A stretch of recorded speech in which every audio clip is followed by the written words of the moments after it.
Jornal SLJ, hoje numa edição especial para a gente poder tratar de três assuntos que, vamos dizer assim, que balançaram a mídia e também a Câmara Municipal. Estou aqui com duas pessoas que eu prezo muito, que eu respeito demais, uma amizade muito grande, pessoas que eu praticamente posso dizer que eu vi crescer. Nilson Martins, Mozart Emanuel Grossi, o ex-secretário de Segurança Pública, o ex-secretário de Educação, e a gente vai bater um papo aqui falando sobre algumas coisas relativas ao que a cidade vem vivendo. Denilson, eu vou começar com você fazendo uma pergunta boba. Cadê a oposição da cidade? O que está acontecendo? Primeiramente, boa tarde aí a todos os nossos telespectadores. Vamos ter de voltar. Porque vai à noite. Não vai à noite. Desculpa. Aliás, aqui, nem precisa se preocupar com boa noite, não. Toca o pau. Mas lembre-se que nós estamos à noite. 7h30 da noite, ok? Corta, vamos começar do zero. Pum, pum, pum, já. Boa noite, estamos de volta com o Jornal SLJ, a resenha da cidade. Hoje num formato especial e diferente, para que a gente possa abordar com mais cuidados e com mais atenção alguns aspectos do que vem acontecendo na cidade. A cidade está estremecida, politicamente baqueada, e a gente quer falar um pouquinho com isso. Para quê? Falar um pouquinho sobre isso. Para quê? Para a gente tentar informar os nossos ouvintes, aquelas pessoas que nos assistem toda segunda, quarta e sexta. Nessa edição especial eu recebo aqui com muito orgulho, com muito prazer, pessoas que eu prezo demais, Denilson Martins, ex-secretário de Segurança Pública, Mozart Grossi, ex-secretário de Educação, para a gente falar um pouquinho do que a gente está vivendo hoje e abusar do conhecimento de ambos desse tipo de processo. Eu vou começar com meu amigo Denilson. Denilson, me diz o seguinte, o que está acontecendo? Cadê a oposição da cidade? O que você vê desse processo? Bem, Rogério, é bom estar aqui com você, com os nossos internautas, meu amigo Moza. Esse aqui já sofreu muito conosco lá na prefeitura, porque quem está na frente de um cargo público não tem horário para sair, né? Tem horário, às vezes, para chegar, mas não tem horário para sair. E é essa a essência do funcionalismo que faz com que a gestão funcione e dê bons resultados. Aí, quando você fala sobre oposição, cadê a oposição? Nelson Rodrigues já falava que falar mal do governo é algo tão bom que não deveria ser privilégio só da oposição. Não é falar mal nem bem, mas é falar a realidade. O papel da oposição é exercer esse controle social. Nós temos na gestão pública o controle interno, que é feito através das ouvidorias, das controladorias, das corregedorias. Temos o controle externo, que é feito pela Câmara Municipal e pelo Custos Legis, que é o Ministério Público, né? O fiscal da aplicação da lei. Quando a gente tem esse equilíbrio sistêmico, né? Um sistema equilibrado, não há que se falar em oposição. Há que se falar em capacidade, competência, eficiência na gestão e transparência na prestação de contas. Eu acho que a falta dessa transparência é que faz com que crie esse clima de insatisfação, de dúvida. Será que furtou? Será que desviou? Será que fez isso? Será que não está aplicando na área X corretamente? Então falta transparência. Ah, você falou a palavra. Eu vejo com muita tranquilidade isso. Eu tive o privilégio de ficar quase 30 anos dentro de um órgão de controle, né, que é a Polícia Civil dos Estados Minas Gerais. Tive o privilégio de também fazer controle social, porque quando você está num sindicato, né, nós criamos inclusive um projeto que foi novidade no Brasil inteiro, que foram as inspeções sindicais. Nós realizamos centenas em Minas Gerais, mudamos o formato da Polícia Civil, o formato da execução da pena aqui no estado de Minas Gerais, e foi exemplo para o Brasil. Então, a gente vê que é natural o que está acontecendo hoje na Câmara. Eu fui vereador por 2 mandatos. A Câmara que toma conta do Poder Executivo. Quando eu falo toma conta, é receber as informações e cobrar que essas informações venham. E não tem que ter jus esperneante, não tem que ficar fazendo beicinho, ficar com medo ou xingando por causa disso. Tem que cumprir. É a função do legislativo. É a função. Quando você faz um concurso público, quando você faz um certame, quando você se submete a um pleito eleitoral, você tem que entender que vem junto com o pacote da eleição e da aprovação e nomeação do concurso, esses, entre aspas, percalços. Você tem que se submeter a alguém que não é acima de você, está do seu lado e vai cobrar isso para o bem da população. Quem ganha com isso? É a população. Então eu vejo que a oposição quando ela leva uma informação para a Câmara e a Câmara exerce o seu papel e prerrogativa de controle externo, está tudo equilibrado. O errado é não receber denúncia, o errado é blindar, o errado é santificar a pessoa, defender sem prova ou não aceitar, denúncias, não aceitar a apuração de denúncia. Isso é que está errado. Quando isso acontece, é um passo muito curto, é uma linha muito tênue que vai separar para a ditadura.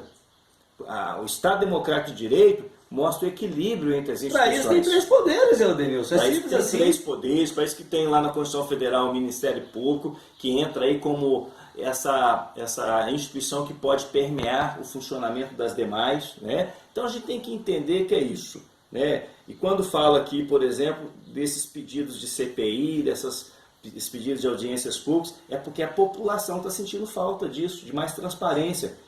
Olha lá, nós estamos na geração da informação. Clica lá no site, no portal da Prefeitura. Será que está todas as informações? Será que o orçamento, nós estamos no mês de agosto, terminando agosto, entrando em setembro, o orçamento foi de 400 milhões de reais. Oi, Denilson Martins, quase meio bilhão? É essa arrecadação de saúde? E assim, foi executado quanto disso aí? Qual saldo das contas das prefeituras? Por pasta, né? Foi executado quanto? Qual que é o saldo? Quanto que tem em conta? Na taxa de iluminação pública, contribuição de iluminação pública, quanto que tem no caixa, uma vez que as luzes estão apagadas na nossa cidade? Mas de acordo com o prefeito não tem demanda. Mas você sabe o que acontece? Faça uma reclamação de uma lâmpada queimada agora, na parte da manhã na prefeitura. Na hora que você chegar à tarde e entrar no site para consultar, está lá, não atendida. Mas a lâmpada não foi trocada.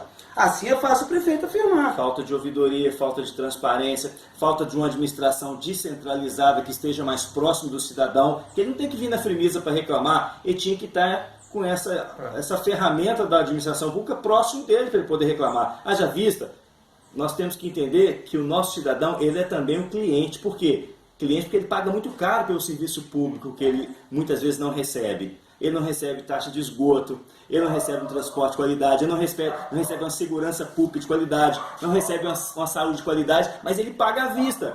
Porque a cada... Antecipado, né? Antecipado. A cada produto que ele compra no supermercado, ele está deixando ali 18,5% de ICMS. A cada serviço que ele compra, ele recebe, ele utiliza, ele está pagando 5%, 7%, 3%, não interessa, então, mas ele está pagando. Não é muito para se ter tão pouco? É uma pergunta que se faz. E é exatamente essa insatisfação reprimida que faz com que algumas lideranças da cidade, aí eu já respondendo a sua pergunta, algumas lideranças da cidade, que não é que seja oposição, ela se posiciona no contraponto da administração, porque a administração não vem ao seu encontro para atender as demandas do cidadão. Tá, vamos lá. Moça, você trabalha na Câmara, você tem um conhecimento mais ou menos... Aqui é até sacanagem falar, né? Desculpa a expressão, mas um camarada que foi chefe de gabinete, um outro vereador de dois mandatos, eu estou aqui igual um pinto no lixo, né? Estou muito confortável para perguntar isso. Foi feito um pedido através do nosso nobre querido amigo aqui, foi você, mas quem? O Agnaldo também estava ali? Eu, Agnaldo. Nós temos um grupo de reflexão política, né? Criamos um grupo de reflexão política, discutir os problemas da cidade, e um dos problemas que foi colocado para essas pessoas foi a questão dos asilos. Tá, então deixa eu seguir a pergunta. Ele pega e me entra lá na Câmara com um pedido de CPI, que na verdade pode ser uma CPI, de repente uma audiência pública, uma apuração interna, não interessa. Na verdade o pedido é uma comissão parlamentar de inquérito para se apurar o que ocorreu e o que ocorre nas casas de abrigo, que na verdade o meu amigo de longa permanência. O Divaldo que me corrigiu aqui, é Instituição de Longa Permanência do Idoso, chama-se LPI, das cidades. Aí vamos falar tecnicamente de lá para cá. Como é que o vereador enxerga isso? Ele acha que é uma invasão, que as pessoas que estão fazendo isso estão tentando convencê-lo a fazer um trabalho que não é o dele? Rogério, eu penso da seguinte forma: a partir do momento que o vereador ele desconhece ou ele não executa as suas prerrogativas, cabe ao cidadão ofertar o que tem que ser feito. O que o Denilson e o Agnaldo, essas pessoas fizeram, assim como a Abrão Graco também está fazendo, são denúncias sérias que devem ser apuradas pelo legislador, né? Isso é a obrigação do legislador. Então, quando o legislador ele não faz aquilo que é função dele, cabe à população pedir, exigir que ele o faça, né? E aí fica a minha preocupação, que é a seguinte: o porquê que o nosso legislador não está fiscalizando? O porquê que o nosso legislador não está apurando? Por que o nosso legislador, ao invés de fiscalizar, legislar e propor, ele está simplesmente tirando foto com o tapa-buraco, tirando foto com rotatória que está sendo feita, e não indo lá na UPA apurando as centenas de mortes que E a estão gente tem ocorrendo. falado nisso, né, cara? Então, assim, os asilos, o que aconteceu, Rogério, nesse asilo, é a ponta do iceberg. É a ponta do iceberg, Denilson. Muito pior ocorre em outros, não é asilos, agora é LPIs, né? E é LPIs. LPIs. Que ocorrem na nossa cidade. Você sabe quantas casas essas tem aqui? Ô? Nós temos 8 que prestam serviços continuados há mais de 10, 15 anos, 8 regularizados ou em vista de regularização, e segundo informações, nós estamos mapeando mais de 40 clandestinos. Mais de 40. Exatamente. Essa é a realidade. Então, assim... Nós temos mais de 40 irregulares, a prefeitura nem sabe que existe. Isso é Isso fato. é um defeito e um problema que nós temos, desculpe, nós já percebemos isso no passado. Esta entidade ela foi denunciada só por mim 2 vezes, com dados, com fotos. Né? Nós levamos isso em outras gestões, porque não adianta também a gente ficar falando, Denilson, que o problema é dessa gestão. Não, não, isso é um problema As coisas negativo. têm que se prorrogando. Rogério, E aí, mas sabe o problema qual é que é que o ninguém grande- chega com uma solução. Sabe qual que é o grande problema? Tá aqui um cara que é excelente nisso, vai entender muito bem o que eu vou te falar. Nós temos um conselho de idosos que existe no papel e nunca existiu na prática. Nunca exerceu na prática. Nunca. Nunca se teve 2 reuniões consecutivas do conselho de idosos, Denilson. E aí é o que está acontecendo. Você está entendendo? E aí vão ter uma série de coisas, aí eu fico preocupado, por quê? Quando nós temos denúncia de cidadão para o legislador, para ele fazer a função dele, quando nós temos denúncia do cidadão para a prefeitura fazer a função dela, a gente começa a indagar, sabe, Denilson? Sabe, Rogério? O que essas pessoas de fato estão fazendo? Essas pessoas têm ciência das funções e prerrogativas, do cargo e da função que elas estão ocupando? Eu fico muito preocupado. Talvez as pessoas não tenham entendimento, e aí talvez eu vá de encontro até o que vocês estão falando, mas eu acho que para mim, né, a minha realidade é essa. É que ser oposição ou estar se posicionando contrário ao que está acontecendo, não significa que você perdeu a teta, não. Significa que você não está concordando, exatamente porque as pessoas que estão lá não correspondem à sua expectativa. E eu vou até um pouquinho além disso. Eu acho que não é questão de oposição ou situação, é questão de cidadania. Isso, Porque justamente. os vereadores estão numa situação de representar um poder que é aberto. O poder legislativo, ele é aberto. Ele é o representante da sociedade. Ao contrário do executivo, que tem um certo distanciamento, do judiciário da mesma forma. O único poder que é a escola de política, que é a escola de cidadania, é o poder legislativo. Quando o cidadão chega com a denúncia, ele não chega falando que é errado, que está certo, ele chega com os fatos. E aquela comissão vai analisar se enquadra dentro do dispositivo legal, se tem realmente procedência aquilo que está colocando, e vai chamar com a autoridade que tem, com as prerrogativas que tem, como o Moza muito bem colocou, chamar a autoridade competente e falar, olha, resolve isso aqui, ó.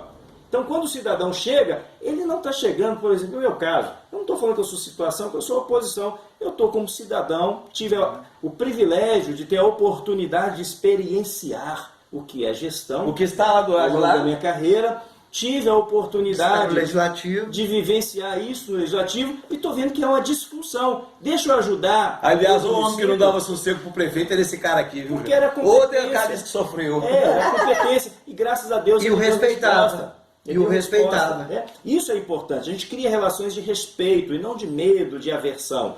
Nós, às vezes, estamos posicionados de um lado e o nosso ex-adverso do outro. Mas isso não impede que venhamos convergir Não para são o inimigos, bem, né, para o bem da sociedade. Diverge Aí você opinião. me tocou no negócio, vamos E é lá. isso que a gente precisa fazer nesse atual momento. Chamar a responsabilidade de quem de direito, apagar esse incêndio, criar novas estruturas, ferramentas que façam funcionar bem esse serviço. Não dá para você imaginar uma cidade de 300 mil habitantes sem um ancianato, sem uma casa de passagem, sem um presídio, sem uma creche. Ou seja, são serviços sociais que a prefeitura não pode fazer diretamente, pera aí. mas ela tem que subrogar e apoiar um terceiro para fazer terceirizar. seu nome. Peraí, você me pegou aqui, peraí, volta aqui.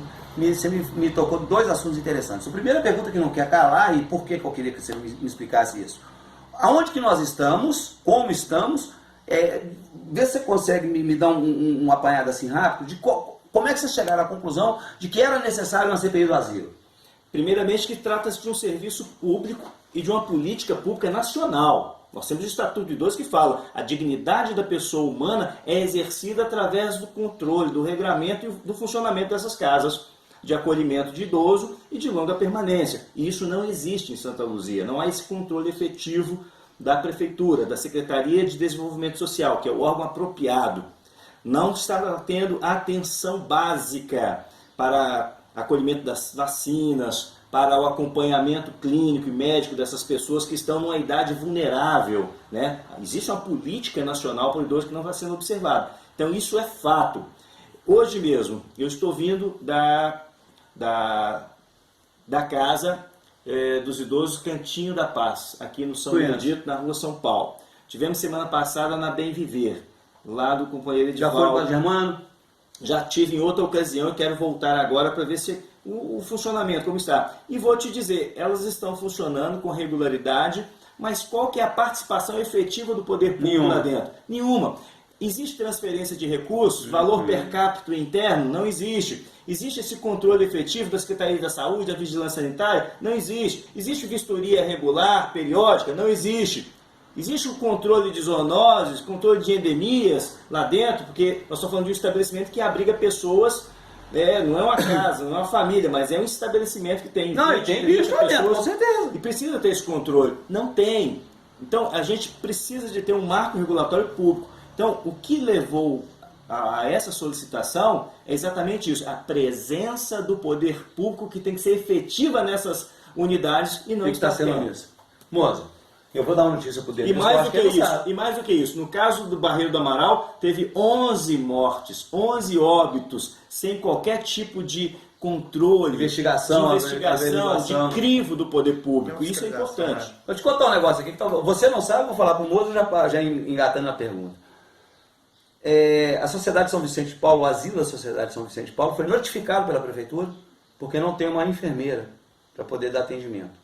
Acontece que esse tipo de asilo, a gente sabe bem, não consegue manter uma estrutura de trabalho. A gente sabe que é complicado, a gente tem noção que creche, mais do que nunca você pode falar sobre isso, que creche, educação infantil e idoso é um troço muito pesado de se trabalhar. Mas aí tem um problema. Quando o poder público, através da Câmara e da Prefeitura, concede um título de utilidade pública, quer dizer que o poder público pode ser solidário. Não é ser paternalista, pode ser solidário. Então, disponibilizar um enfermeiro, um auxiliar de enfermagem, um assistente social que seja do poder público para atuar ali dentro, é permanentemente possível, porque você concedeu essa filantropia. Então você automaticamente está se comprometendo a acompanhar, a estar do lado, a ser solidário e, obviamente, fiscalizar.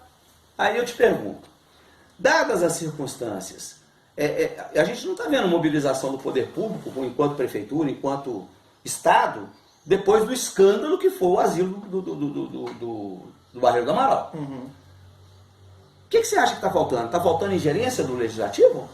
Não, está faltando o que o Denilson acabou de falar. Está faltando os dois poderes, o Executivo e o Legislativo, cumprir sua função. É muito simples, Rogério. É o que o Denilson acabou de falar. A partir do momento que a Prefeitura, o órgão legislativo, dá um título de utilidade pública para aquela instituição, a Prefeitura autoriza o seu funcionamento através do alvará. Do alvará e também da Secretaria de Desenvolvimento Social. E a Prefeitura simplesmente ela quer só fiscalizar, né, Denilson? É complicado. Só cobrar. É complicado. Então, assim, qual que é o problema da Prefeitura? Porque ali eles estão fazendo, e por isso que o Conselho do Idoso está na Secretaria de Desenvolvimento Social, está fazendo exatamente um bem social para a sociedade. Porque essas pessoas, muitas das vezes, foram abandonadas pelos seus familiares. Comprovou-se isso com o tempo que eles ficaram no hospital. E se essa pessoa estiver abandonada, é obrigação do órgão público ofertar condição de moradia para essa pessoa. E a polícia o que o asilo na família, o que o asilo está fazendo? Mas esse não tem nem família, Rogério. Não tem não. Entendeu? Então, assim, o que muitas das vezes esses asilos estão fazendo é o papel da Prefeitura. É o social. Entendeu? Então, assim, por que a Prefeitura não pode ser o ente parceiro?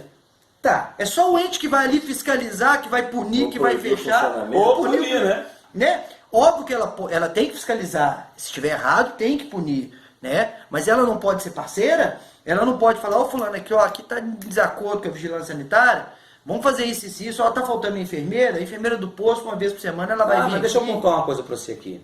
A vacina da gripe, que é essencial. Justamente. Essa fase da idade. Não se aplicam. Eu vou contar uma coisa para vocês. A prefeitura deve a diversos desses 8 asilos um bocado de dinheiro. Tem nego aí com uns 40, 45 mil reais paralisados. Sabe qual que é o grande problema da nossa cidade hoje? Eu tenho certeza que o Denilson vai concordar. O grande problema da nossa cidade hoje chama-se falta de planejamento. Não tem.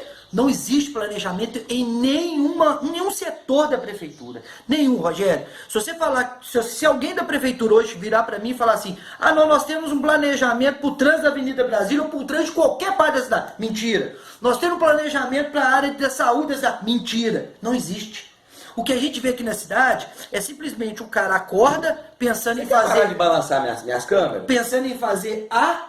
Ele vai lá de qualquer jeito, ele quer fazer o A, ele não quer saber se ele tem verba, né? se ele não tem verba, ao invés de ele construir um projeto, pensar nele junto com a sociedade, ir lá em Brasília ou aqui no governo do estado pedir essa verba, não, vem cá, a gente vai falar daqui a pouco, me dá um empréstimo para fazer um negócio, mas peraí, qual o projeto isso aí? Qual o planejamento? Qual o anseio da sociedade para isso aí? Aí que entra para mim uma coisa planejamento. Que me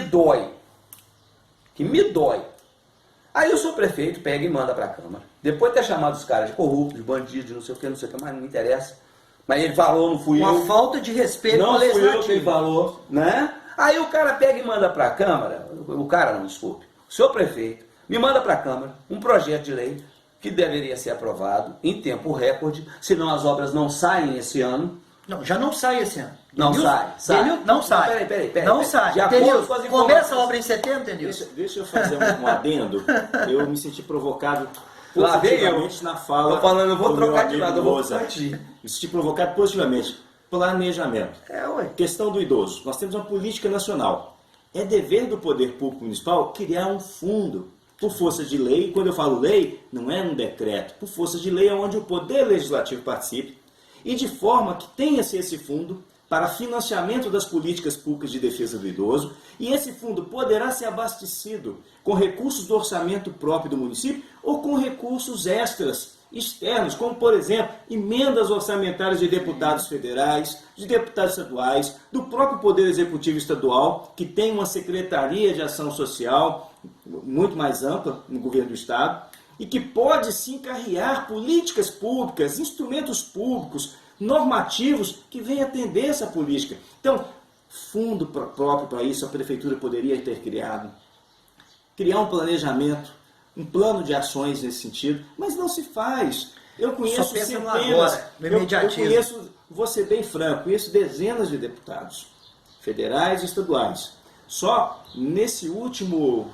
essa última ação aí de votação da reforma da Previdência, tiveram um aporte aí de suas emendas, dava até de 40 milhões de reais, que vão ter que ser executados até 31 de dezembro de 2019. Quem está procurando os deputados que tiveram voto aqui? Ávidos para poder investir esses recursos nas áreas sociais, mas tem que ter todo um planejamento antes. Será que as prefeituras, são 5.500 prefeituras no nosso país, fizeram esses fundos específicos? Observaram o que dispõe o Estatuto do Idoso, que desde 2003 está vigente?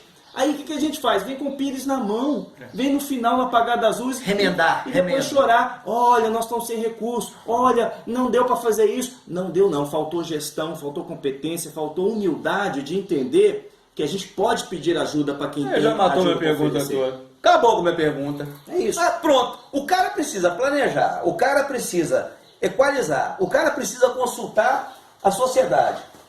E aí ele vem com um pedido de empréstimo de 10 milhões e meio, que para uma prefeitura de quase meio bi anual, a previsão é 470 milhões. Só um detalhe, Rogério, a previsão é uma coisa, a realidade é outra. A nossa arrecadação hoje, ela não chega a 300 milhões. Hoje ela chega. Não. Hoje chega. Esse ano ela não chega. Esse ano chega. Transferências? Esse ano chega. Esse ano chega. Uma média de 32 milhões por mês dá quanto no final do ano? Depende, Rogério. Tem mês que você vai receber mais, tem mês que você recebe menos. Até agora, o que tem se acompanhado no portal da transparência... seja 300. Nós estamos entre as 10, 12 maiores do Estado. A 10ª maior do Estado. Tá, então, peraí. Senão não vamos ficar discutindo quanto é que foi, qual é o valor, isso é irrelevante. E aí, até o nosso querido telespectador acaba ficando cansado de ficar discutindo aqui qual é o valor exato. É bobagem. Pergunta. Olha bem. Aí o cara vai lá e pede 10 milhões e meio de empréstimo que é irrelevante para um desenho de uma empresa, de uma entidade, de uma empresa, de uma prefeitura que recebe 300 ou 400 milhões, para fazer 4 obrinhas. 4 obrinhas. Um asfaltamento, numa cidade que não tem licitação para fazer asfalto.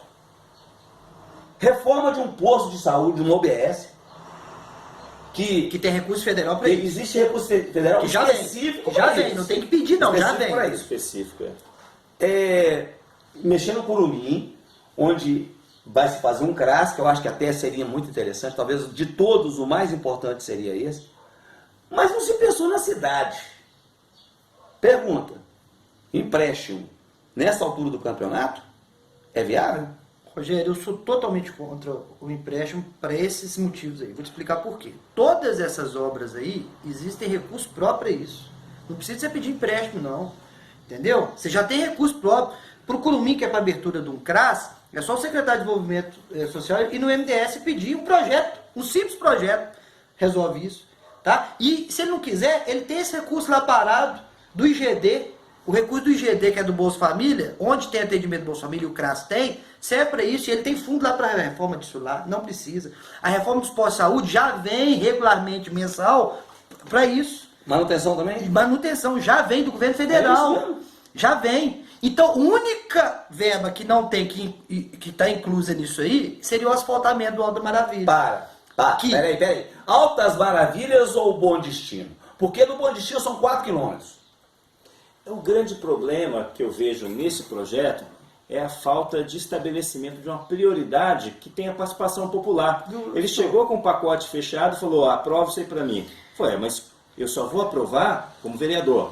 Quando fala um vereador, ele está representando uma comunidade, um coletivo. Eu só vou aprovar, é essa a minha função aqui, a minha simples função é aprovar e pronto, passar um recibo. Boizinho, abaixa a cabeça e aceita. Não, e a comunidade dele, que não está sendo atendida? Eu quero participar, olha, minha comunidade, Bom Destino, exemplo, rodovia Teófilo Otoni, que está aí há 25 anos, projeto do saudosa memória, vereador Tião Careca. Tião Careca. Que ora por nós, com certeza. Um santo homem. Tá? Ajudou muita gente naquela creche Agnária Malta, naquela queda da barraginha, ele era diretor do DR naquela época, então uma pessoa maravilhosa, foi nosso vereador aqui. 12 mil famílias temos hoje no Bom Destino. Juntando Maquiné também, que não podemos esquecer. 12 mil famílias daquela região. São pessoas demais. Estão separadas por 4,5 km.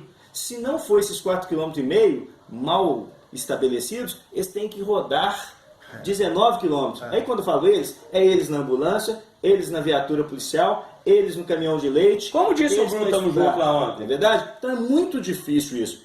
Eu tenho certeza que do ponto de vista social essa obra é muito mais eficiente do que a nossa obra do Altas Maravilhas, que é também importante. Demais. Do ponto de vista estratégico, porque é uma via alternativa, mas é uma obra intermunicipal, é uma rodovia intermunicipal de competência exclusiva do Poder Executivo Estadual, do governo do Estado. Porque eu, como prefeito de Santa Luzia, eu não posso entrar dentro da cidade de Vespasiano e colocar minhas máquinas lá dentro. Mas então nós vamos asfaltar então até a divisa de Vespasiano para lá, seja de E a rede fluvial? Já é asfaltado. E a rede de esgoto? Porque na época, é isso que eu ia falar, a parte que é competente a Vespasiano já foi asfaltado na época do Carlos Murta. Por quê? Carlos Murta foi lá no governo do estado, pediu que essa verba veio e foi executada. E o Calixto se mexeu na época. Nem na época ele era muito próximo, o Calixto passou isso para Calixto, o Calixto não se mexeu.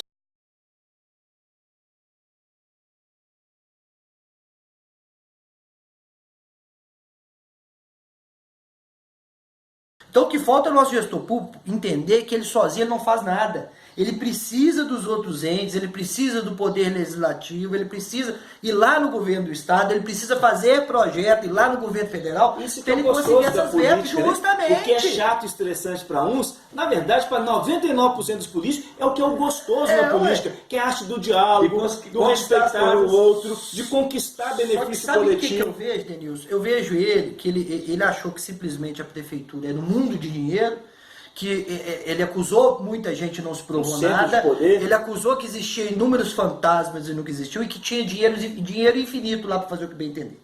Quando ele sentou lá e viu que não é bem assim, ao invés dele ir para a parte da política, que é ir a projeto, ir lá bater na porta, tomar chá de cadeira, igual nós já cansamos, pedir a verba para o governador, seja para o secretário, para o ministro, igual nós fizemos em 9 meses. Lá nós fomos 2 vezes em Brasília. Ele está colhendo esses frutos todos agora.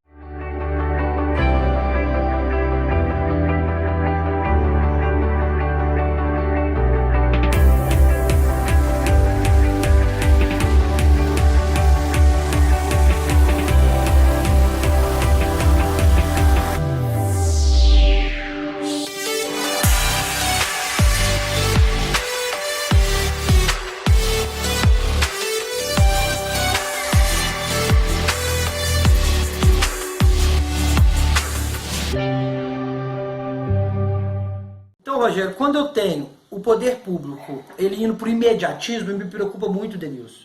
Porque o nosso gestor está recorrendo àquilo que ele é mais fácil para ele no imediato, que é conseguir um dinheiro rápido, mas com custo de juros. E sabe como é que ele vai poder pagar esse recurso, Rogério e Denilson? Só com recurso próprio. Ele não vai poder pagar com recurso vinculado, não. Sendo que esta obra no Alto da Maravilha e todas essas outras que ele quer o empréstimo, ele consegue recurso vinculado para isso. Só que depois de um empréstimo feito, ele vai ter que pagar com recurso próprio. Aí ele compromete o recurso o recurso próprio para o futuro. E aí nós vamos ter que ficar anos, talvez décadas, sem obras na cidade, pagando juro de um recurso que nem sequer foi ouvido. Nós estamos pagando juro agora desde... Não, nós estamos pagando do Zé Raimundo ainda. Do Gilberto, e por aí vai. Os portais ainda estão sendo pagos. Então, isso que me preocupa, Rogério. Mas sabe o que eu vejo, Denilson? A necessidade do prefeito em demonstrar algum tipo de coisa. Ele não quer terminar o seu mandato sem apresentar nenhum resultado.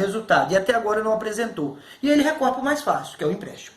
Só que é mais fácil para ele. Né? Porque não é ele que vai pagar. O custo quem vai pagar são os próprios gestores e a população. Que vai ficar aí anos e décadas para uma obra, Rogério, que é importante, claro que é, mas vai ser importante para uma determinada região.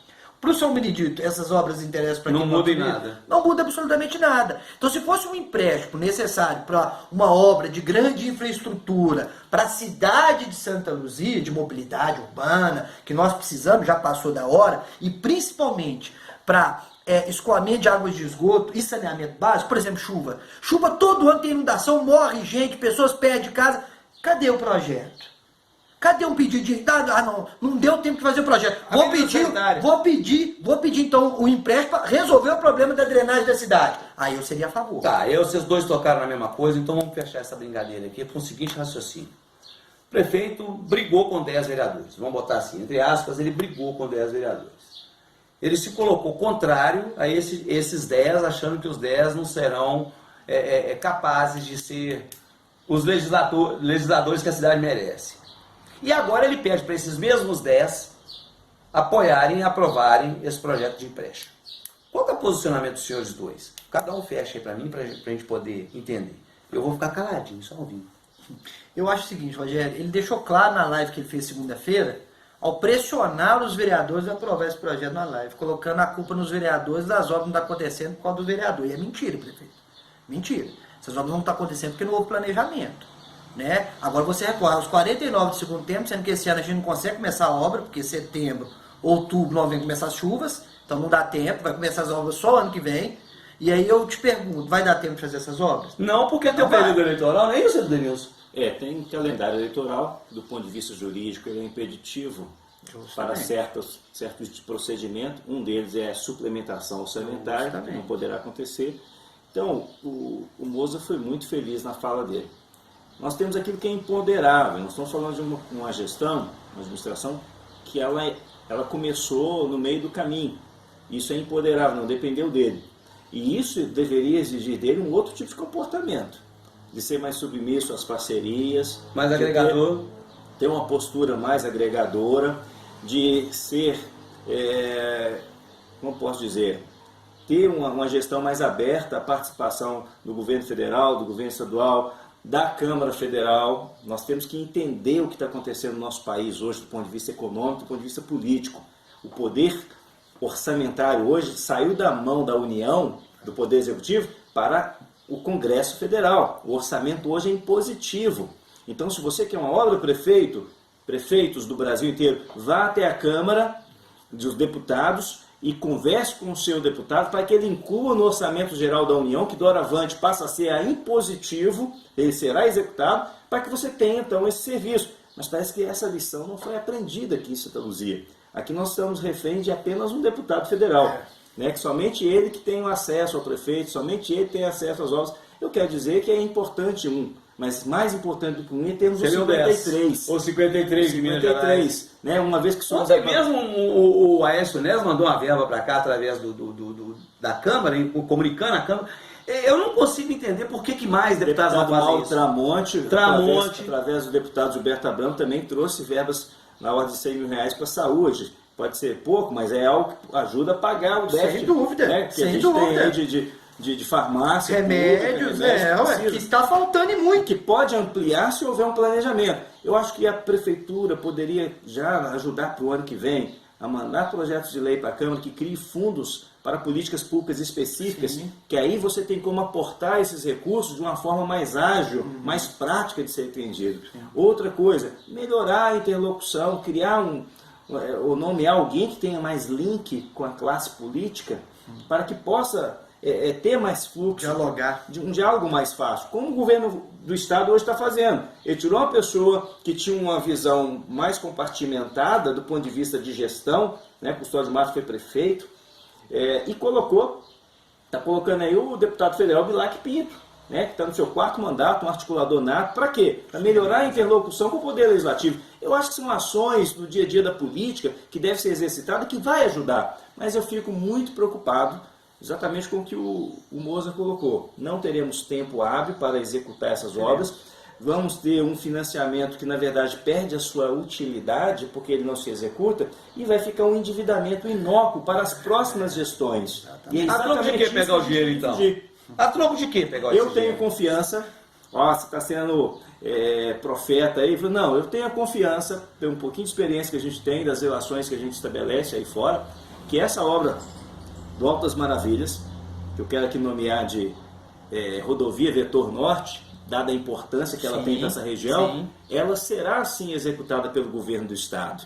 Ela será sim objeto de uma grande parceria, de uma grande concertação política entre as cidades dessa região, entre os deputados majoritários dessa região e o governador do estado. E a Agência Metropolitana de Desenvolvimento, que foi empossada agora dia 19 de julho. Eu quero acreditar que isso vai acontecer. Sem sair um centavo de recurso próprio da cidade. Sem sair um centavo de endividamento da cidade. Olha, eu estou falando da obra mais cara. Ela pode ser realizada através dessas parcerias. E esses recursos próprios poderão ser sim utilizados na rodovia Teófilo Otoni, na rodovia Ribeirão da Mata, que a gente tem que integrar aquele parque ecológico. A coisa mais linda que tem em Santa Luzia, poucas pessoas conhecem. Riqueza ecológica aqui e poderá gerar emprego e renda e preservação ambiental para a nossa cidade, essa rodovia. Nós poderemos aqui investir no turismo ecológico da nossa cidade. Nós temos Taquaraçu de Baixo, nós temos aí a divisa com Jabuticatuba, tem muita área. O próprio Barreiro do Amaral. O Barreiro do Amaral. Então a gente está vendo aí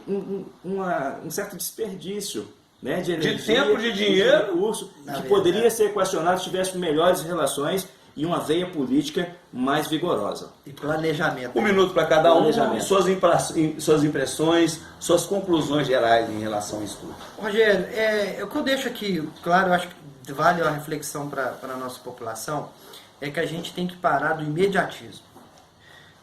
Se a gente tivesse um gestor que entra ali para a prefeitura, ele não pensa em ser populista, em governar essa cidade, mas não é por 4 anos. Você tem que pensar em curto, médio e longo prazo. Né? Então, quando eu falo de planejamento, não adianta você falar que em 4 anos vai dar para planejar tudo, que não vai. Vai dar para planejar o que é de curto, médio e longo prazo. O que ele vai conseguir executar? Só o que é de curto prazo. Mas ele vai já deixar plantado para os próximos gestores o que é aquilo de a médio e a longo prazo. Enquanto a nossa cidade, né, os gestores que assumam a prefeitura não pensarem dessa forma, Santa Luzia, infelizmente, vai ser essa cidade que nós temos na atualidade. Uma cidade com trânsito caótico, uma cidade com a saúde no caos, né, uma estrutura sanitária ínfima, que a gente só pede para Ribeirão das Neves, na região metropolitana. Eu torço pela cidade, eu sou um torcedor da cidade. todos pelo sucesso da gestão do Cristiano. Eu conheço o Cristiano, estou estranhando um pouco essas reações dele. Aquele jovem que eu conheci há quase 20 anos atrás não foi preparado para esse tipo de reação. Lamento isso. Espero que seja bem sucedido, já visto que ele foi eleito para isso, mas que ele mude de rumo. Ele mude o rumo da gestão. Ele tem até 31 de dezembro do ano que vem. Então ele pode fazer algumas mudanças, algumas alterações na sua equipe, buscar melhor assessoramento, mudar o ímpeto de administrador dele. Né? Ele tem que entender que administrar 300 mil pessoas é diferente de administrar uma delegacia e que as pessoas que estão envolvidas aqui no processo municipal não estão envolvidas no inquérito policial, não praticaram crime. Por isso tem que ter o respeito, tem que ter o carinho, a atenção, que o prefeito ele tem que ser aquele grande pai. E volto a dizer, a prefeitura não tem que ser paternalista, dar as coisas para as pessoas, mas tem que ser solidária.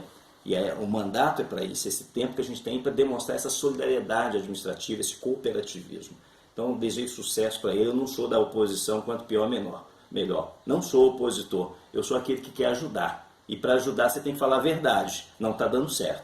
Então, que esses projetos possam ser melhor discutidos com a comunidade, que a Câmara Municipal seja respeitada no seu mistério e que volte o equilíbrio para a nossa cidade. Nós precisamos de paz, eu estou falando muito disso. Nós estamos machucados há muito tempo, nós precisamos de paz. Tirar um pouco da roupa preta e começar a transmitir a luz através da paz. A gente precisa disso, né? E o nosso povo não é bobo, o povo está cobrando sim, e as vozes roucas das ruas têm que ser ouvidas. Da mesma forma que a gente ouve e respeita o resultado das urnas, nós também respeitamos e ouvimos as vozes roucas, cansadas, suadas, os clamores das ruas, que querem saúde, que querem segurança, que querem infraestrutura, que querem dignidade, que querem moradia, que querem emprego.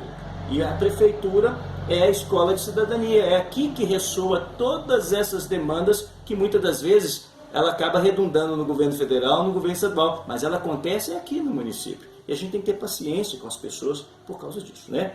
Beijo no coração de todos. Obrigado, Rogério, por essa oportunidade. Obrigado, Moza, pela franqueza do debate. Temos que fazer isso mais vezes, justamente, né? Que isso faz falta. É muito política gostoso. É isso, né, Denilson? Política é isso. Essa é a conversa, esse debate, a troca de ideias. É isso que às vezes falta na nossa... O respeito, é isso que falta na nossa cidade.